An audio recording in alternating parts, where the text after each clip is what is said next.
téléspectateurs, bienvenue sur Grameen TV et bienvenue à cette émission spéciale qui est consacrée à la visite du roi Fotouni, Sa Majesté Fonjo II David, qui est arrivé dans la communauté canadienne depuis quelques jours et qui vient à la rencontre de son peuple. Nous allons nous entretenir avec lui et il aura certainement beaucoup de choses à nous dire et beaucoup d'enseignements à nous inculquer. Bonjour, Votre Majesté. Bonjour, madame. Bienvenue au Canada. Merci. Votre Majesté, vous êtes roi de la communauté Fotouni dans l'arrondissement de Bafang. Et vous ne représentez pas seulement, évidemment, la communauté Fotouni, mais également la communauté du Honkam. Comment vous sentez-vous aujourd'hui? Êtes-vous content d'être là? Merci, madame. Merci de s'intéresser à notre visite au Canada. Effectivement, nous sommes là dans le cadre de notre toute première tournée de prise de contact avec le peuple Fotouni. Et depuis quelques jours, nous sommes au Canada. Nous sommes entrés par Montréal. On a eu déjà l'occasion de voir Ottawa et nous voici. Assez satisfaits de l'accueil. Nous sommes contents d'être là. Est-ce votre premier voyage au Canada? Ça, oui, c'est le tout premier au Canada. Alors, que symbolise ce déplacement? Comme je l'ai dit, c'est la première tournée de prise de contact parce que le chef doit voir ses enfants. Nous avons mis une dizaine d'années à travailler au village pour mettre de l'ordre, réorganiser le fonctionnement de la chefferie et du village. Et aujourd'hui, nous sommes en train de le faire à l'extérieur. Donc nous sommes partis, nous avons fait ce travail déjà partout au Cameroun, en Europe, et cette fois-ci, nous sommes dans le continent américain. Alors, le peuple bamileke, qui en général donc, se déploie dans la zone de l'ouest du Cameroun, est un peuple assez diversifié. On a plusieurs communautés et en quelque sorte, est-ce que vous pouvez nous dire qu'est-ce que c'est que d'être bamileke? Pas seulement pour nous, mais également pour les jeunes qui nous suivent. Oui, je pense qu'il s'agit simplement de la question de notre origine. Chaque individu, chaque communauté a une origine. Et en ce qui nous concerne, on dit que nous sommes des Bamileke.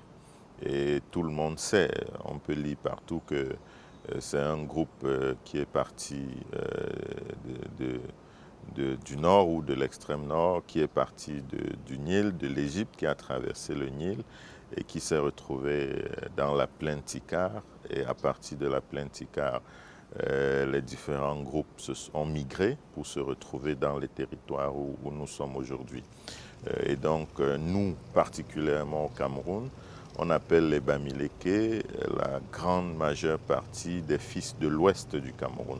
C'est vrai qu'à l'ouest du Cameroun, nous avons d'autres groupes ethniques, mais les Bamileke restent, on peut le dire, le groupe le plus important parce que il y a les Bamileke à l'ouest du Cameroun, il y a les Bamoun, il y a les Mbo, par exemple, et il y a d'autres groupes que j'oublie certainement, dont tous les fils de l'ouest du Cameroun sont appelés les Bamileke, qui ont leurs caractéristiques culturelles, qui sont regroupés autour des chefferies traditionnelles, qui représentent, comment le dire, les chefferies traditionnelles sont l'entité autour desquelles tous les fils se regroupent et se reconnaissent. Alors, des caractéristiques, bien entendu, très diversifiées parce que chacun de ces peuples a également sa microculture. Est-ce que vous pouvez dire qu'il y a un lien fondamental entre ces différentes communautés bamileke? Le lien, il est fondamental déjà sur le plan territorial. Tous nous vivons sur le même territoire, la région de l'Ouest. Deuxièmement, nous avons les danses culturelles et les danses traditionnelles qui à quelques différences près, se retrouve également partout. Nous avons le vestimentaire qui est presque, bien évidemment, qui est presque la même chose. Si on prend par exemple le ndop, qui est le mode vestimentaire le plus connu chez nous à l'ouest, qu'on aille dans le nord-ouest, qu'on aille chez les Bamoun, on voit que le ndop, c'est un élément culturel qui est caractéristique à nous tous, même si on peut remarquer que les langues, n'est-ce pas, nous nous différencions beaucoup à travers les langues. On retrouve par exemple à l'ouest du Cameroun le Féfé, on retrouve le Medjumba, on retrouve le Romala, on retrouve dans la Ménois une autre langue. Donc, voilà. Malgré ces différences-là, nous restons quand même très soudés dans le principe, parce que l'homme bamileke se caractérise justement par sa témérité. L'homme bamileke se caractérise par son caractère d'homme travailleur. L'homme bamileke se caractérise par le respect de sa culture, de sa tradition. Et ceci a pour principe fondamental le respect du droit de naissance, qui fait que l'homme bamileke est un homme très très respectueux et un homme très humble. Absolument. Et on constate aujourd'hui que non seulement sur le territoire camerounais, la communauté bamileke est une qui se distingue tout particulièrement par sa richesse et son folklore, pas seulement folklore, mais également son dynamisme en fait sur le plan culturel et traditionnel. Mais ça va bien au-delà finalement, parce que le ndop, on constate également aujourd'hui qu'il s'est carrément internationalisé. Je ne sais pas si vous êtes au courant, mais il y a également des grands couturiers français qui ont essayé d'adopter ce tissu-là et qui finalement l'ont beaucoup apprécié. À quel niveau est-ce que cela vous touche particulièrement? Quel est le message en fait que ça vous passe? Au moment où le ndop est en train de s'internationaliser, il faut dire que les débats sont ouverts, les inquiétudes surtout fusent de partout. Tout le monde se demande, le ndop, tout le monde l'utilise, ce qui est déjà un problème. Mais à la fin, que gagne le groupe ethnique bamileke quand tout le monde utilise le ndop? Des débats sont en train d'être menés pour trouver exactement le juste milieu, pour trouver comment est-ce que ça va se passer. Mais il faut rappeler que le ndop, c'est un tissu royal précieux. Absolument. Et que l'occasion me permette de le dire à nos enfants, qu'en principe, ce n'est pas tout le monde qui devrait aborder le ndop, le vrai ndop. Pour aborder le vrai ndop, il y a un certain nombre de rites initiatiques qu'il faut avoir fait avant de se couvrir d'une ndop, avant de se coiffer d'une ndop. D'ailleurs, le chapeau ndop qu'on voit aujourd'hui partout, c'était réservé uniquement au chef. Il n'y a que le chef qui était autorisé à mettre un chapeau ndop. Mais aujourd'hui, parce que ça se vend un peu partout, c'est tout le monde qui se permet de le mettre. Mais au-delà de tout ça, ça fait une petite fierté, même si on a un petit pincement de cœur, parce que tout le monde le fait sans contrôle, mais ça fait quand même une fierté certaine de se retrouver dans les rues de Toronto, au Canada, à je ne sais pas combien de milliers de kilomètres, et de voir un tissu ndop accroché sur le cou parfois d'un homme d'une autre race qu'on ne connaît même pas. Absolument. Ça fait quand même un petit sursaut d'orgueil, un petit plaisir de savoir que loin là-bas, nous sommes représentés à travers ce tissu qui représente beaucoup dans notre culture. Oui, évidemment, lorsqu'une culture est intéressante et riche, quelque part, on en perd le contrôle parce que, voilà.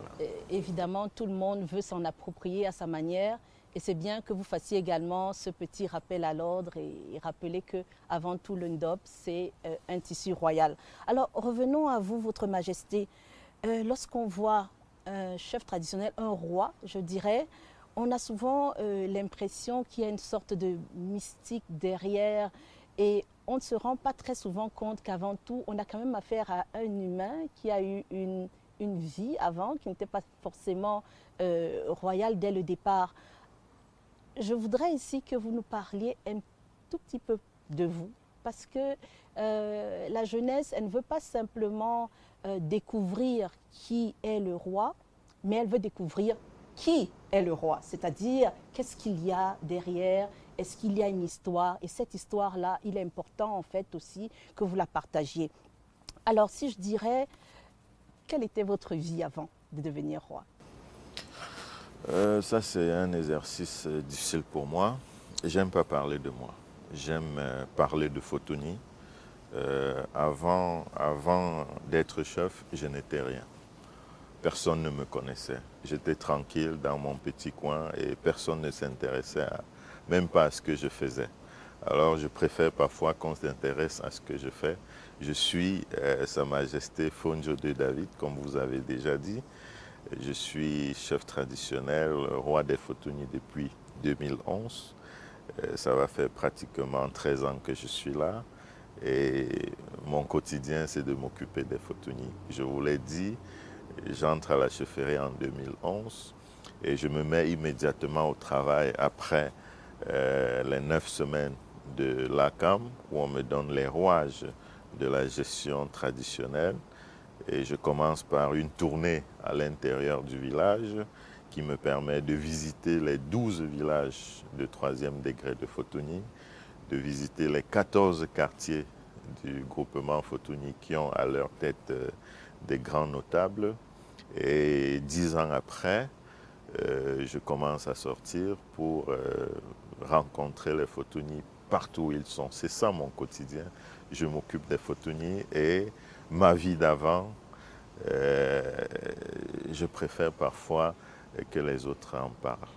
Alors, Votre Majesté, vous allez me permettre de vous corriger quand même un tout petit peu lorsque vous dites que vous étiez quelqu'un auquel personne ne s'intéressait. Il y a toujours une dynamique assez exceptionnelle derrière un futur roi. Ça veut dire que déjà avant que vous preniez vos fonctions, vous étiez déjà quelqu'un d'exceptionnel et j'en suis persuadée. Alors, revenons à votre rôle de roi Fotoni. Au quotidien, à quoi est-ce que cela ressemble, être un roi, être un chef traditionnel au Cameroun?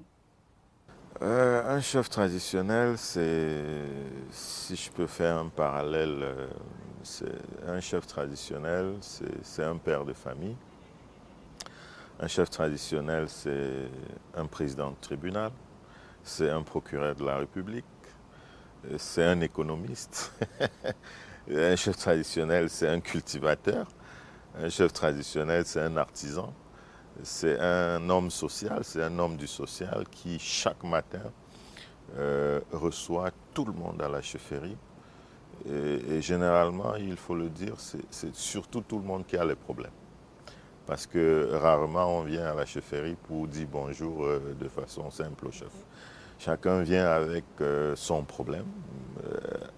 Il est facile que le matin vous vous réveillez, on sonne à 6 heures et que c'est une dame qui pleure parce qu'elle a passé une mauvaise nuit avec son mari. Elle a passé une nuit, disons, tumultueuse. Il est facile de voir un enfant qui descend à la chefferie le matin parce que on vient de le chasser de l'école, parce que ses parents n'ont pas payé la pension. Il est facile de recevoir à la chefferie un fonctionnaire qui travaille dans notre village et qui n'a pas de logement. Et le chef doit trouver des solutions à tout ça. Les problèmes de terrain, c'est courant.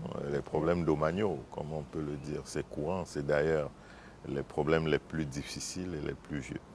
Donc voilà, le chef, il écoute beaucoup, il reçoit beaucoup, beaucoup de plaintes, beaucoup de problèmes et il s'attelle à trouver autant que faire se peut des solutions à ces différents problèmes. D'accord. Alors, est-ce que votre peuple s'adressent directement à vous? Parce que j'allais demander un peu plus tôt, est-ce qu'il y a une courroie de transmission, c'est-à-dire peut-être qu'on passe par les notables pour poser les problèmes, ou alors simplement êtes-vous ouvert à les recevoir directement et à les écouter? Tout ça, tout ce mécanisme, tout ce que vous expliquez s'utilise. Parce que l'organisation traditionnelle ou l'organisation de la vie au village, pour dire simplement, euh, euh, montre que je suis le chef, mais avant ou après moi, je ne sais pas, ça dépend de quel côté on se situe. Il y a les chefs de troisième degré, par exemple, qui coiffent les villages. Il y a les chefs de quartier, comme j'ai annoncé tantôt. Il y a les chefs de famille même. Et autour du roi, il y a, comme vous le dites si bien, les notables. Et donc, quand il y a les problèmes dans les différents quartiers, les concernés se réfèrent d'abord à ceux du quartier, de leur quartier les plus proches. Et là, nous leur recommandons même de plus en plus de commencer par la famille avant d'atteindre le chef de quartier, avant même d'atteindre les grands notables du quartier. Donc nous leur recommandons de faire ça et ça se fait progressivement. Mais toute personne qui trouve il est disponible et qui arrive à la chefferie, je le reçois personnellement. Si je ne suis pas occupé, je les reçois personnellement et je les écoute en direct. Parce que pour moi, on m'a appris que le chef est un serviteur du peuple. Donc, si on dit que vous êtes un serviteur du peuple et que vous mettez une barrière entre vous et le peuple, c'est qu'il y a un problème. Donc, parfois, on me reproche de faire tomber certaines dispositions protocolaires, mais je milite, je travaille pour un rapprochement de plus en plus ouvert avec les populations. Et je pense que ça nous permet de bien préparer la préservation, de bien, comment dire ça, implémenter la paix ou bien la préservation de la paix dans nos sociétés, la paix individuelle aussi, et puis la paix entre nos populations. Alors, au cours de ces différents règlements de conflits, est-ce que il vous arrive de vous imposer d'une certaine manière en sanctionnant, ou alors simplement il s'agit d'opérer des médiations au quotidien parmi ces personnes qui sont en conflit? Euh, Rien n'est exclu. C'est une organisation, c'est un mode de vie et ce n'est pas forcément le chef qui sanctionne. Je vais prendre ce cas-là. Ce n'est forcément pas le chef qui sanctionne. Quand il y a un problème, le problème est débattu à plusieurs niveaux. Ce n'est pas le chef qui juge, par exemple. Ce n'est pas le chef qui juge directement, par exemple. Le chef peut recevoir une plainte en direct et transmettre dans un quartier ou bien transmettre aux responsables de quartier qui est un autre groupe. Ils vont s'occuper de comprendre le problème et ils vont prendre la décision qu'ils vont prendre qui sera répercutée aux concernés.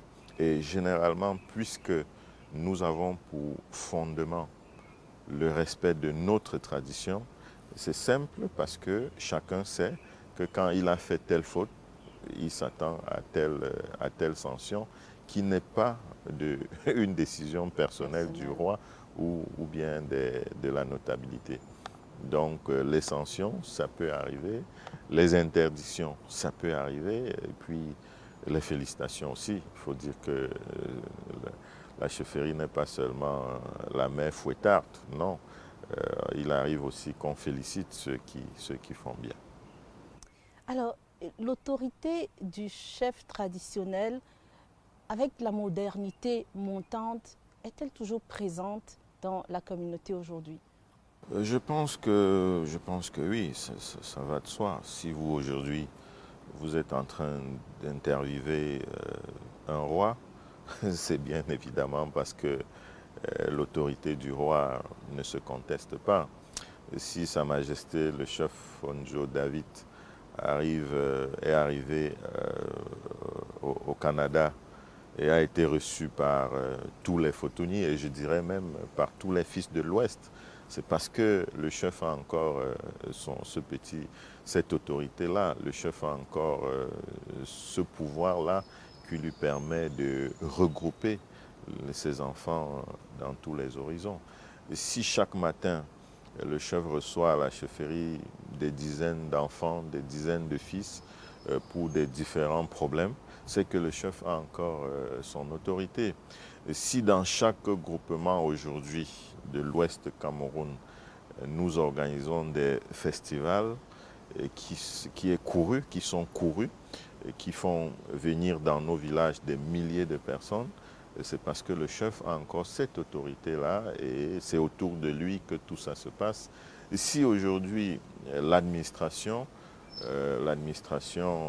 pour passer certains messages à la population, passe par le chef, c'est que le chef a encore son pouvoir. Si aujourd'hui nos enfants se plaignent et nous donnent parfois des vétos pour ne pas nous retrouver sur la scène politique, c'est que le chef a encore son pouvoir. Donc la chefferie vit, aucune chefferie n'est encore fermée, les chefferies vivent et je peux encore aller plus loin pour dire que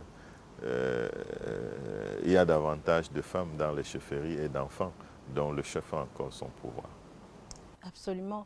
Alors, peut-être question triviale, que faut-il pour être un bon roi? Quelles sont les qualités qui sont nécessaires? Pour moi, c'est une question difficile. Pour être un bon roi, il faut écouter son peuple. Pour être un bon roi, il faut être avec son peuple. Lorsqu'on écoute son peuple, lorsqu'on est avec son peuple, on est un bon roi. Lorsqu'on arrive à démontrer à son peuple que le chef, comme vous avez dit tantôt, n'est pas une personnalité aussi mystérieuse et mystique comme on le présente, je pense qu'on peut être un bon roi. D'accord, effectivement. Alors, tout cela est certainement très intéressant. Et nous avons aujourd'hui des enfants qui sont nés à l'étranger et qui aimeraient également comprendre un peu mieux qu'est-ce que c'est que d'être un chef et peut-être aussi tout simplement d'abord qu'est-ce que c'est être Futuni, parce que peut-être les parents l'expliquent mais certains aussi peut-être ne l'expliquent pas. Alors pouvez-vous nous en dire un peu plus? Qu'est-ce que c'est exactement? Quelle est l'identité Futuni? Nous avons commencé par l'identité Bamileke. Oui. Et donc le Futuni est un Bamileke. Donc dès qu'on a toutes les identités citées tout à l'heure, pour être un Bamileke, ce sont les mêmes pour un Futuni. Et lorsqu'on a ses racines à Futuni, premièrement, lorsqu'on a ses racines à Futuni, c'est comme la définition de la nation. On nous a appris à l'école que quand on dit nation, on voit un territoire. Donc, quand on dit Futuni, il faut avoir ses racines à Futuni, premièrement. Ça veut dire que ses ancêtres, ses aïeux sont partis de Futuni. S'ils se sont installés n'importe où, s'ils sont nés au Canada, s'ils sont nés à Toronto, et que, comme je l'enseigne à Futuni depuis un bon bout de temps, si dans les 8 générations de votre vie, vous avez une qui se retrouve à Futuni, alors vous êtes Futuni de votre nom. Maintenant, si vous êtes Futuni, il va falloir vous intéresser à Futuni. L'intérêt à Futuni, ça passe par l'apprentissage de notre langue, parce que nous parlons le Futuni comme langue. Nous devons nous retrouver dans les associations Futuni, comme je dis. Par exemple, au Canada, il y a l'association Poitroni du Canada qui a fait l'honneur de nous accueillir ici. Et dans les différentes provinces au Canada, il y a des Futuni qui y vivent. Donc si vous réclamez Futuni, retrouvez-vous dans ces différents milieux et vous serez Futuni. Prenez demandez les informations de Fotuni, qu'est-ce qui se passe au village, participez. Si vous êtes, n'est-ce pas, si vous avez déjà un certain âge, construisez à Fotuni, pourquoi pas? Construisez à Fotuni, venez-y de temps en temps. Et voilà quelques éléments qui peuvent nous permettre de définir qui est l'homme Fotuni. Et autre chose que je dis souvent, c'est que l'homme Fotuni est celui-là qui n'aime pas se faire malmener. Ça, les Fotuni doivent savoir. Être Fotuni, c'est aussi être fier de soi. C'est de pouvoir le clamer haut et fort, je suis Fotuni, et en être fier. Alors, cette particularité, cette détermination à être soi-même, cette fierté, est-ce qu'elle vient d'une histoire en particulier? Tout simplement, hein, c'est un peu comme dans d'autres pays, on nous parle souvent de peuples qui ont été des guerriers, qui ont été des soldats, qui ont été des chevaliers. Et parfois, ça s'imprime dans l'histoire et ça continue à se propager sur les générations futures. Est-ce qu'il y a une histoire qui ressemblerait un peu à ça? Et quand je parle d'histoire, c'est vraiment avec grand H d'abord. J'ai l'habitude de répondre à cette question que j'aime bien. Merci. Parce que ça me permet, comme je vous ai dit tantôt, de parler de Fotuni, qui est mon obsession aujourd'hui, qui est ma raison de vivre. Donc, Fotuni est un peuple, je ne sais pas si je vais dire guerrier, mais c'est un peuple qui a quand même combattu pour avoir sa notoriété et pour avoir son territoire, le territoire que nous avons aujourd'hui. C'est pratiquement 65 km². Je viens de vous dire que nous avons 12 chefferies de 3e degré. Et ça, ce sont 12 chefferies, vraiment des chefferies traditionnelles. Ce ne sont pas des chefferies modernes, ce ne sont pas les chefs de bloc, ce ne sont pas les chefs nommés aujourd'hui.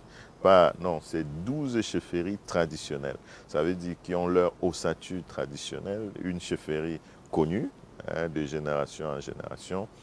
Et donc, pour les avoir, il y a eu des luttes, des conquêtes. Donc, les Fotuni se sont battus pour augmenter leur territoire.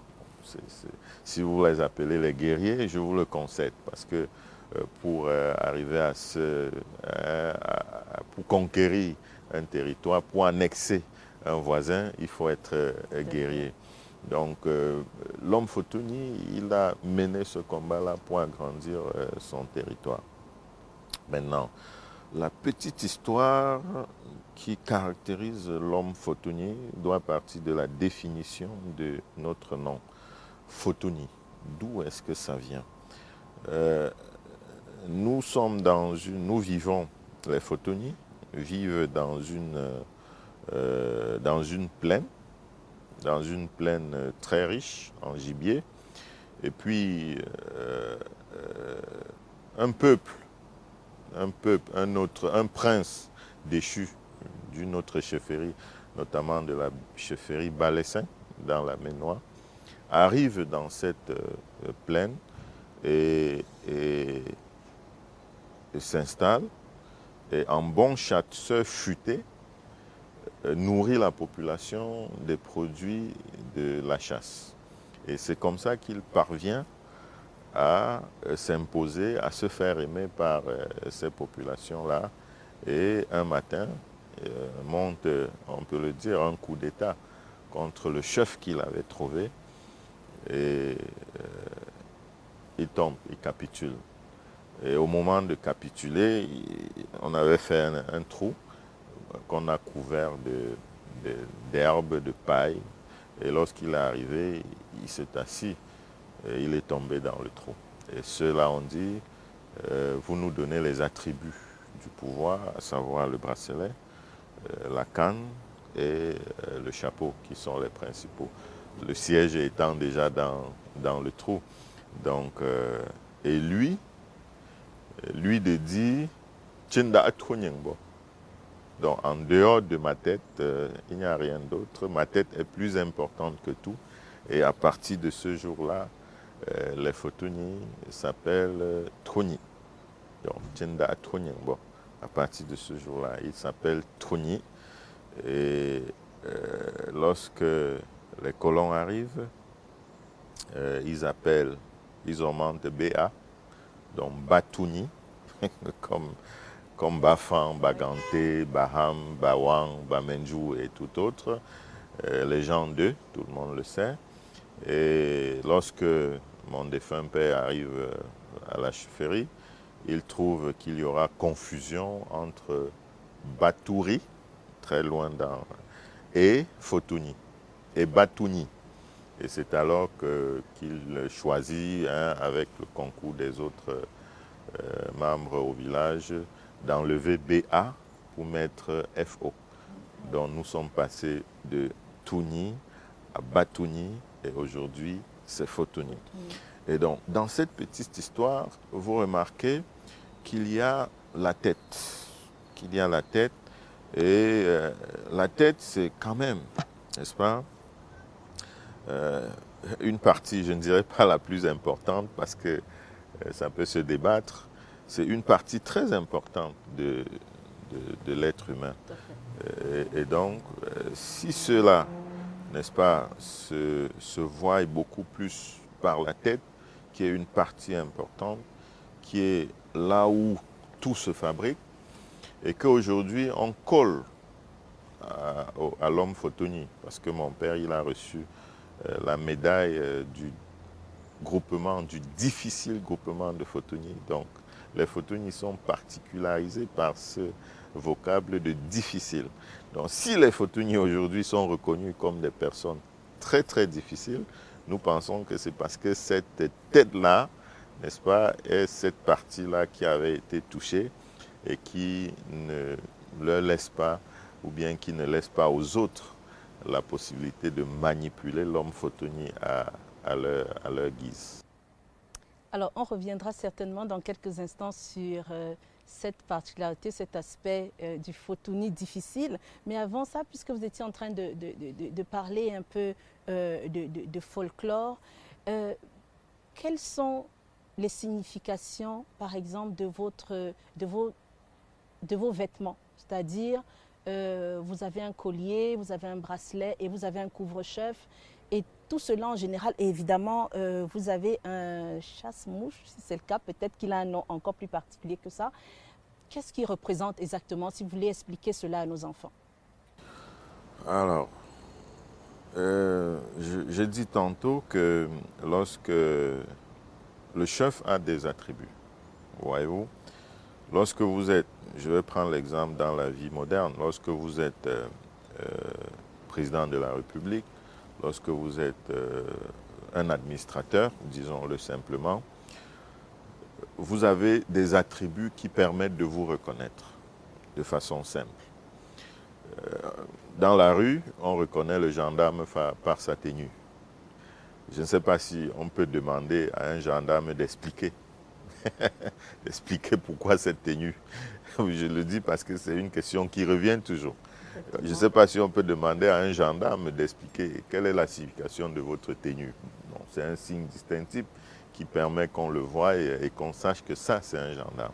Il en est de même pour les chefs traditionnels. Il en est de même pour la vie traditionnelle.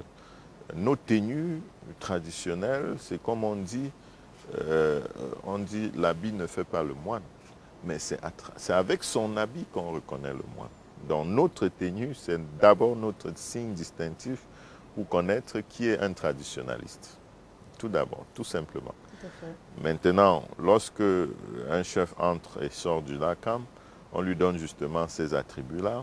On lui donne les colliers, on peut lui donner une queue qui est bien dit, un chasse-mouche, parce que ça permet que tout l'entourage du chef veille à ce que rien ne touche le chef. Ce n'est pas seulement prévu pour faire les funérailles, les deuils comme on fait aujourd'hui. Non, c'est un instrument qui permettait à quelqu'un qui était proche du chef de taper, même la simple mouche qui pouvait voler et vouloir toucher le chef. C'est un chasse-mouche, comme vous le dites, ça permettait de faire ce travail-là. Le collier, Le collier peut avoir plusieurs symboliques. Ça peut être un objet euh, parti de génération en génération. Ça veut dire les arrière-grands-parents l'ont utilisé. Et lorsqu'on le met, on se sent avec eux. Ça fait partie des choses qu'on transmet d'un chef à un autre. Donc voilà ce que je peux dire par rapport à ces différents objets qui sont des attributs de la royauté. Très bien, merci Votre Majesté pour ce partage qui va certainement édifier nos téléspectateurs.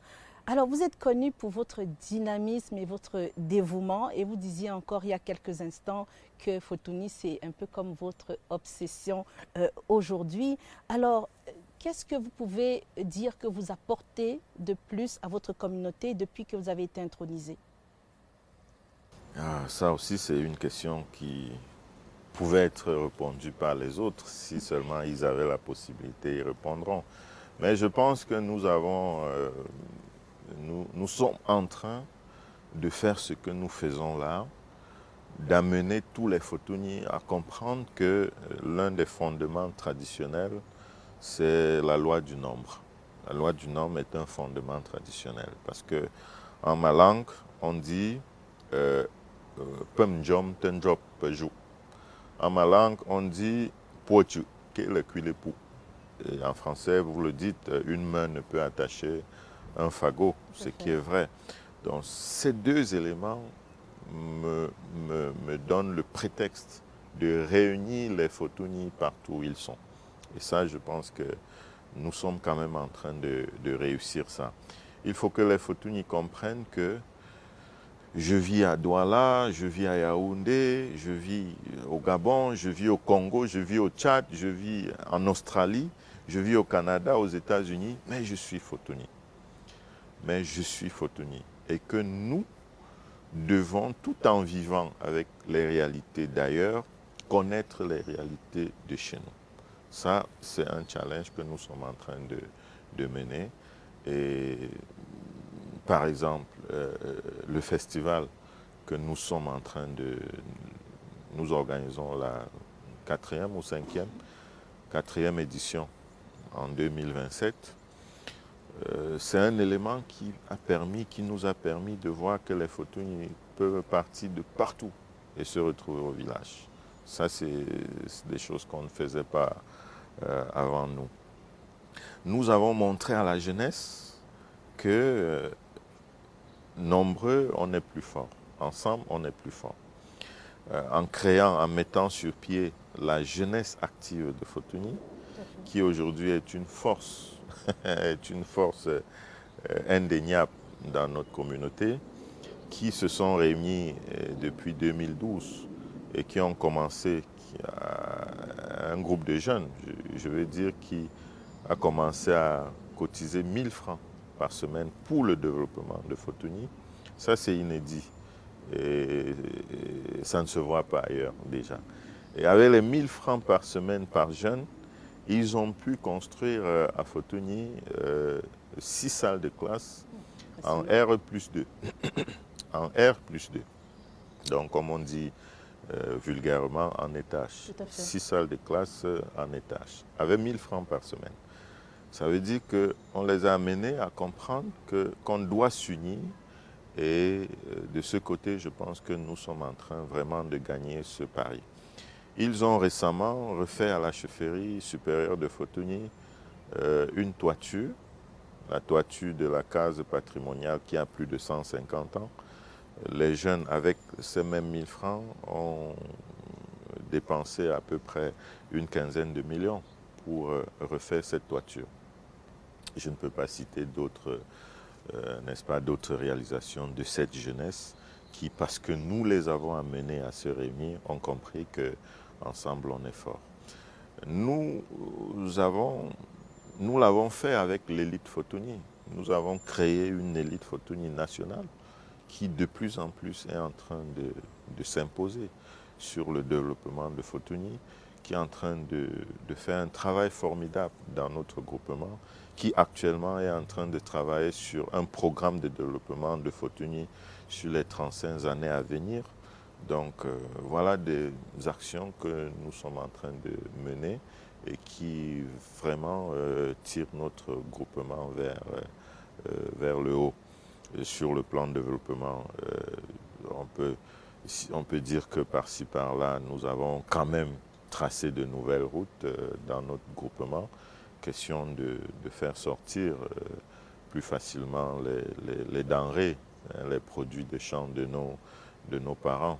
Donc,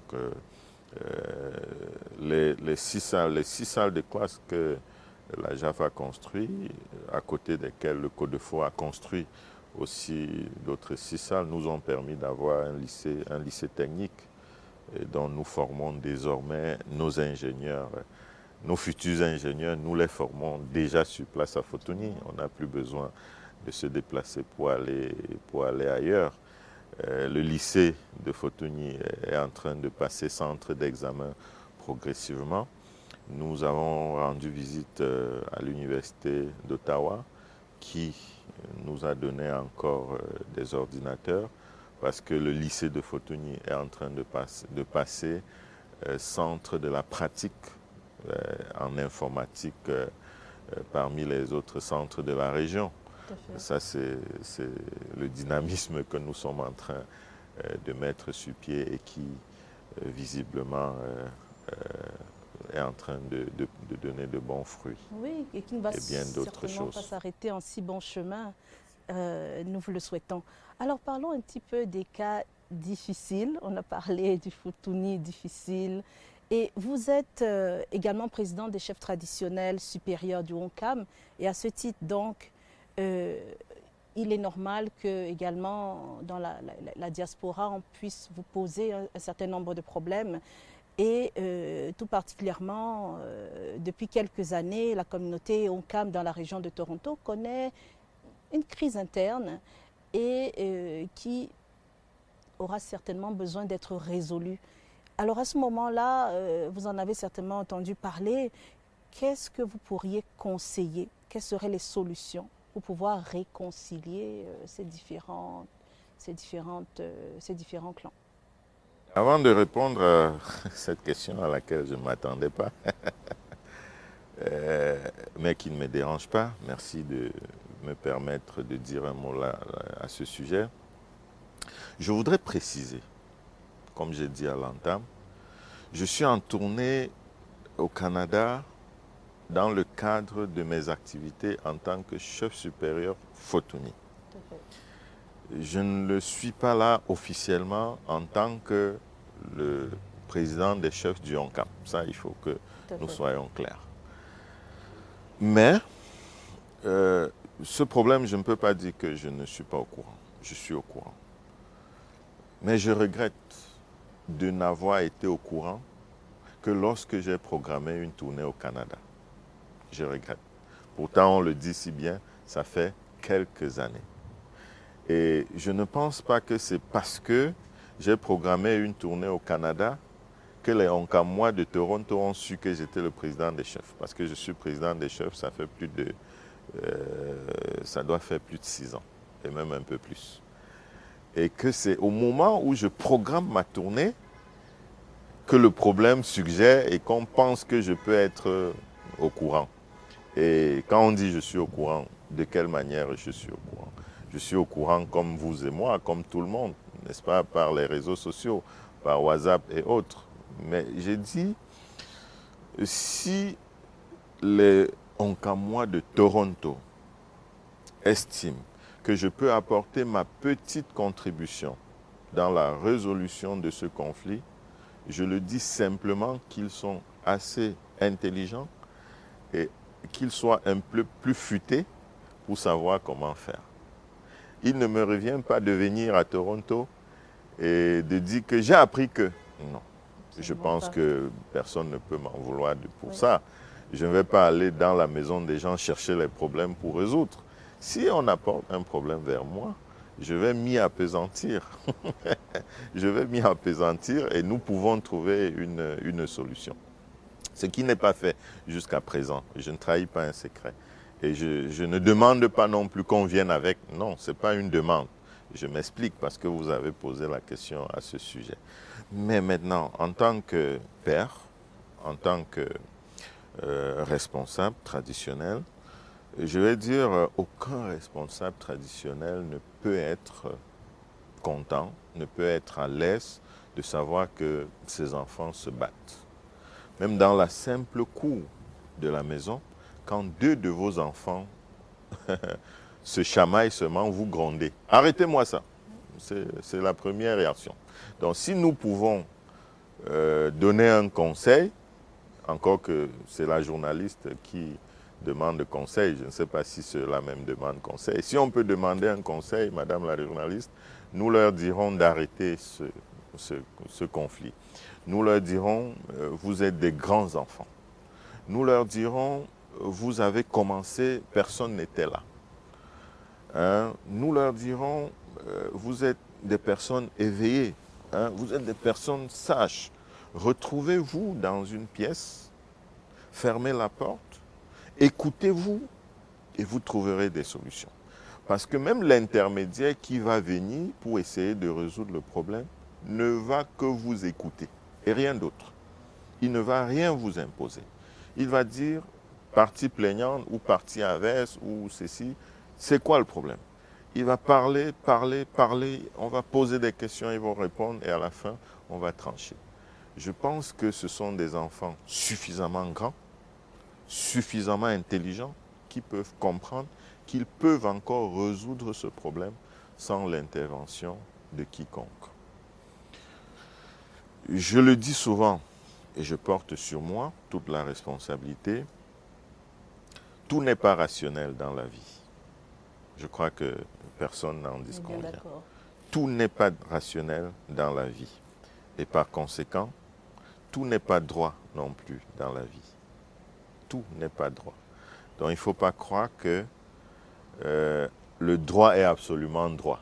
Non. Le droit, c'est une convention. Le droit, c'est une convention. Ça veut dire, on s'assoit et on s'accorde que, bon, désormais, telle chose, ça se gère comme si. Donc, nos enfants de Toronto ne doivent pas penser qu'il n'y a que la justice de Toronto encore qui ne connaît pas leur réalité. Ça, c'est quelque chose que... ce sont des gens d'une autre culture qui ne connaissent pas nos réalités, qui ne comprennent pas nos difficultés, qui ne savent pas, même pas ce que c'est que l'association de jeunes femmes et filles qui sont parties du Oncam, de notre Oncam très loin là-bas, pour venir s'installer ici, pour créer quelque chose. Non, ceux-là ne comprennent pas. Donc nous ne pouvons que, avec votre permission, conseiller à nos enfants de revenir sur Terre.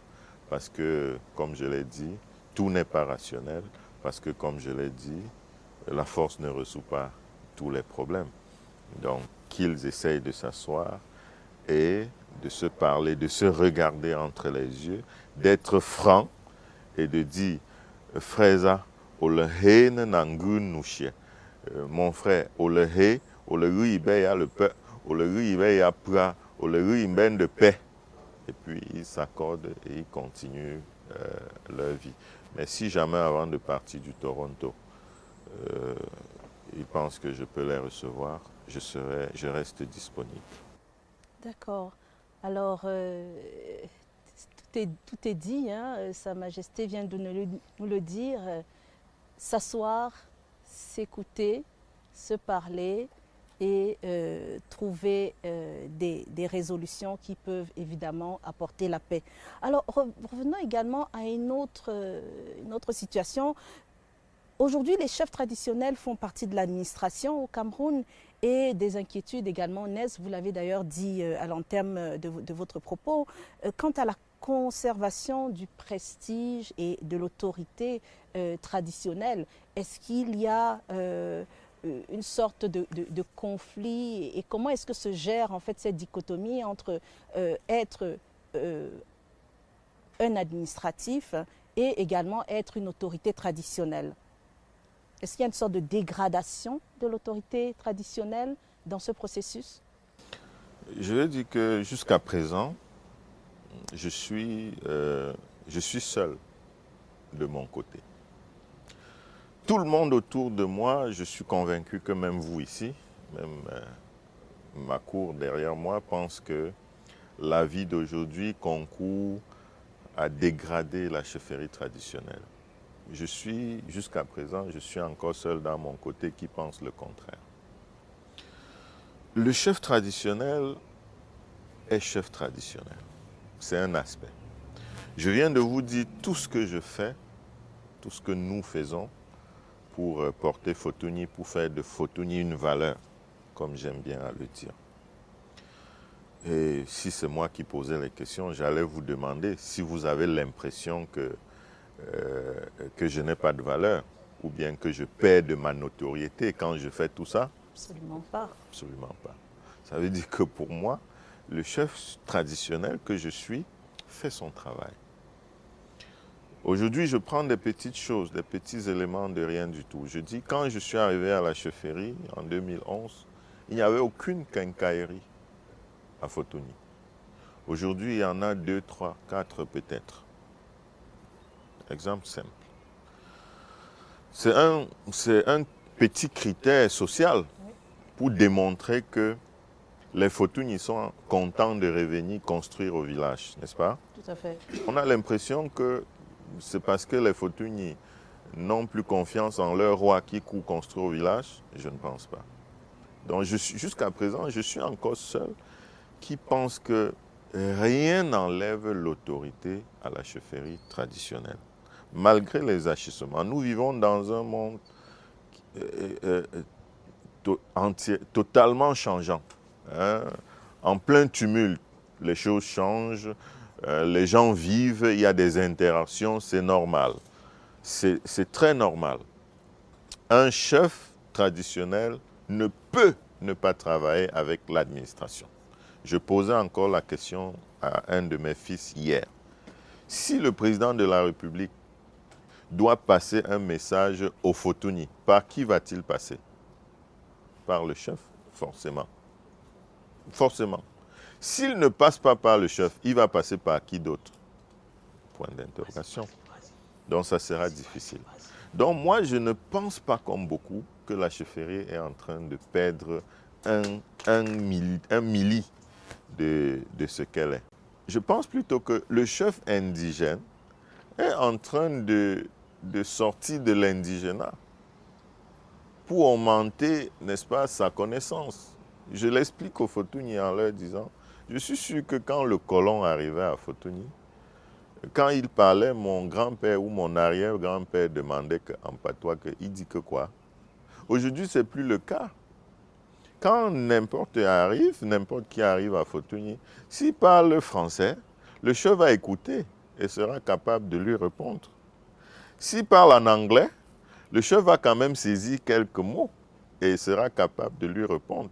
Je ne comprends pas pourquoi dans ce contexte, on veut nous faire croire, parce que pour moi, ça fait partie de la manipulation qui est très courant chez nous, on veut faire croire que le chef traditionnel, de plus en plus, il n'est rien. Non, moi je ne pense pas comme ça. À l'ouest Cameroun, il y a des lettres qui se baladent dans les réseaux sociaux ces jours-ci où on a porté atteinte à une chefferie. Et nous nous sommes levés pour dire non, nous disons non. Et le ministère de l'administration territoriale a réagi en la faveur, pas de quelqu'un, mais de la chefferie traditionnelle. Et on veut me dire que dans ce contexte, c'est la chefferie traditionnelle qui est en train de perdre de ça. Non, moi, je dis non.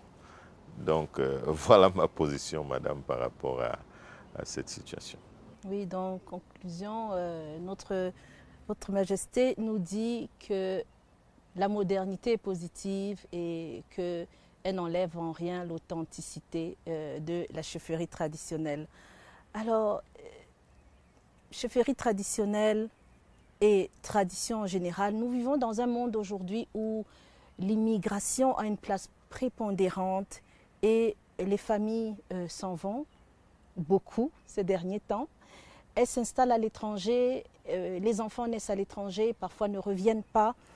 Et ces enfants-là sont très souvent confrontés à non seulement des cultures multiples hein, autour d'eux, et sont souvent très certainement influencés par ces cultures. Alors, qu'est-ce que vous pourriez conseiller pour faire l'éducation culturelle de notre jeunesse en général? Quelles seraient vos recommandations? Je vais vous demander, vous, qui vous êtes déplacé, qui êtes très loin de vos vos différents villages, d'être éveillé. L'éveil va vous montrer que ceux chez qui vous vivez ont une étape de vie atypique. Vous allez avoir votre voisin qui a commencé sa vie enseignant. À un moment donné, l'enseignement ne lui plaît plus, il devient avocat. Ça ne lui plaît plus à plein moment, il devient journaliste. À un moment donné, ça ne lui plaît plus, il devient même agriculteur. Ça veut dire que l'homme a une grosse capacité qui lui permet de partir de son Fotoni natal, de se retrouver à Toronto et de ne rien perdre de sa culture. Rien du tout. C'est un choix. C'est tout simplement un choix. Si vous arrivez à Toronto et vous embrassez bêtement la culture de Toronto en minimisant ou bien en vous-même en dégradant votre culture, vous avez échoué. Vous devez comprendre que même si vous êtes né ici, je l'ai dit tantôt, même si vous êtes né ici, vous venez de quelque part. Et que votre intégrité ou bien votre complétude viendrait du fait que vous êtes capable d'assimiler les éléments culturels de Fotoni, là où vous venez, et d'assimiler les éléments culturels du Canada où vous vivez. Si vous laissez tomber l'un et embrasser l'autre, vous devenez un homme incomplet. Vous devenez un homme incomplet. Et je vais faire une petite parenthèse pour dire que aujourd'hui, quand vous êtes professeur d'université, n'est-ce pas? Je ne vais pas dire celui qui enseigne à l'université. Je vous dis, vous êtes par exemple professeur en économie. Prenons ce petit exemple. Est-ce que ça vous empêche d'aller à l'église prier et mettre vos pieds et mettre vos genoux par terre? Ça ne vous empêche pas. Mais pourquoi est-ce que dès que vous êtes même professeur d'économie, vous trouvez qu'aller au village, n'est-ce pas, faire même révérence à votre grand-père devient un problème? Vous voyez que c'est un problème personnel. C'est un problème de considération. C'est un problème de personne. Et donc, chacun doit pouvoir intégrer tous ces éléments pour être complet. Votre culture, comme je l'ai dit, c'est une façon de vivre. La tradition, c'est une autre façon de vivre qui n'a rien à voir avec tous les autres. Je prends souvent un petit exemple au niveau de Fotoni pour dire c'est mon père qui m'apprend pour la première fois qu'on se décoiffe devant un inconnu, on se décoiffe devant son supérieur et on se décoiffe dans le bureau de quelqu'un. C'est mon père qui me l'apprend pour la première fois. C'est pour dire que ce n'est pas forcément un élément traditionnel. Si on l'a adopté sur le plan traditionnel, c'est parce que le chef incarne ces trois choses. Le chef est un inconnu pour tout le monde. Le chef, comme on dit, est chef et donc est le supérieur de tout le monde. Mais aujourd'hui, ils sont nombreux. Quand on dit décoiffez-vous devant le chef, c'est un problème. On doit pouvoir assimiler ça et accepter que c'est notre culture. J'espère avoir apporté un élément de réponse à votre question. Tout à fait, Votre Majesté. Et cet échange a été vraiment très riche. Nous tirons à la fin de cette interview. Alors, vous êtes en tournée en Amérique du Nord. Quelles sont les autres villes que vous allez visiter? Et est-ce qu'il y a des projets concrets, des actions concrètes que vous allez poser sur ces territoires-là? C'est la toute première, c'est le tout premier voyage communautaire. Et donc, les actions concrètes, je pense que les actions ont commencé. Nous avons visité l'Université d'Ottawa qui nous a donné un certain nombre d'ordinateurs pour nos enfants au village. Donc, nous avons commencé à récolter. Dans les jours à venir, nous allons regrouper aussi les enfants de Fotuni à Montréal. Nous allons aller à Atlanta, c'est quoi? À Québec City. Nous allons voilà, donc il y a des grandes agglomérations où nos enfants y sont et nous allons nous rapprocher pour les connaître et pour les mettre ensemble. Ça, c'est l'objectif premier. Et après le Canada, nous continuons aux États-Unis, où il y a également des communautés Fotuni, et nous allons faire le même travail de ce côté-là. D'accord, merci. Votre Majesté, on ne va pas terminer sans vous demander quelque chose d'important. La sagesse d'un roi, c'est un peu comme une sagesse divine. Hein. Alors, quelques mots de sagesse à vos sujets, à vos enfants et à vos petits-enfants, au Canada et ailleurs. Merci. Je voudrais dire à nos enfants du Canada et ailleurs que l'heure est à la réflexion profonde. La première révolution était industrielle. Et nous pensons que les Africains n'ont eu que leurs yeux pour regarder. La deuxième révolution, elle est numérique. Elle est en cours. Elle est numérique. Et nous pensons encore que l'Africain reste téléspectateur par rapport à la révolution numérique. Nous voulons vous inviter tous à voir que la troisième révolution risquerait bien d'être culturelle et que l'Afrique, en ce moment, est le continent le plus riche culturellement. Et donc nous voulons inviter tous nos fils à s'unir, à se mettre ensemble pour être partie prenante de la troisième révolution qui sera culturelle, parce que l'Afrique, continent culturel, doit être au centre de la révolution culturelle. Et cela ne peut se faire que si tous ensemble, nous regardons vers la même direction en laissant tomber, n'est-ce pas, toutes les considérations autres qu'il y a autour. Nous voulons également, à ce moment précis, profiter de la tribune qui nous est offerte pour dire à nos enfants qu'en réalité, les problèmes politiques ne devraient pas diviser les familles. Nous voulons dire à nos enfants qu'il n'y a pas de démocratie dans la famille. La famille, c'est une histoire de sang. À Fotuni, moi, je dis Toundia, la famille. Tu es mon frère, je suis ton frère. Rien ni personne ne peut nous séparer. Même si nous sommes diamétralement opposés dans nos idées, nous devons comprendre que nous sommes les enfants d'un même père, d'une même mère, et que nous avons l'obligation, de par notre sang, de nous accorder. Nous invitons tous nos fils, tous nos enfants de partout dans le monde à revenir, n'est-ce pas,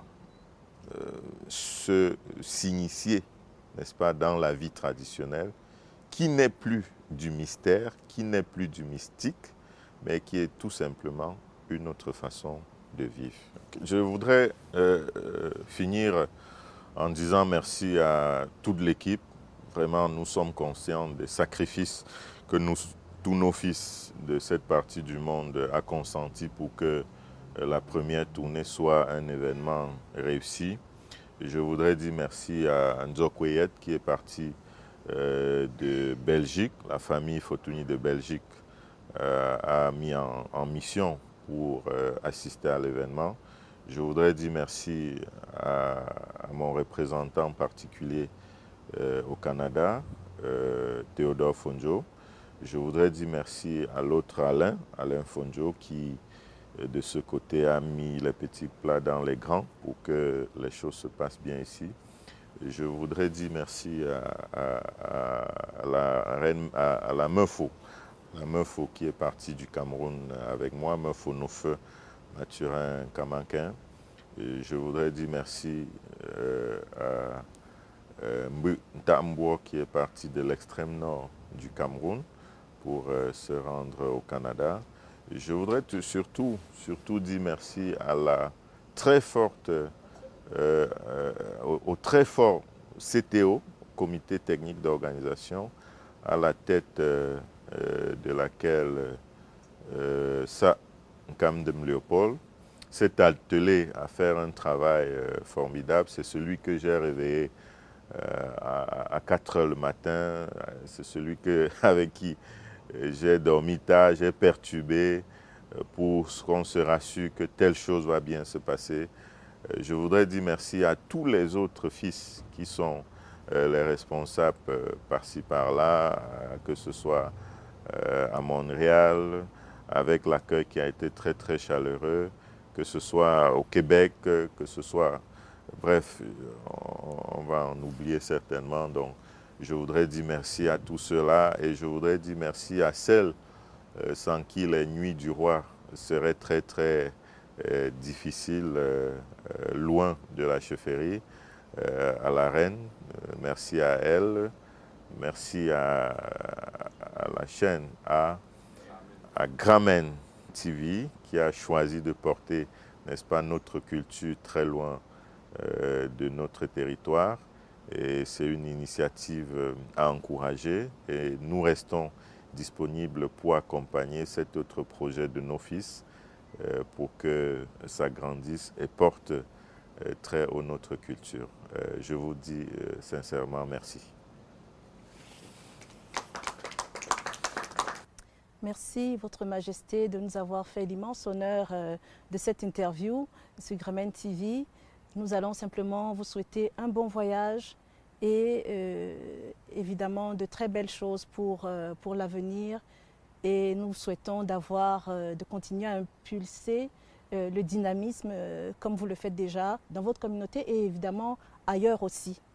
C'était le chef traditionnel, le roi Fotuni Fonjode David en direct de Gramen TV.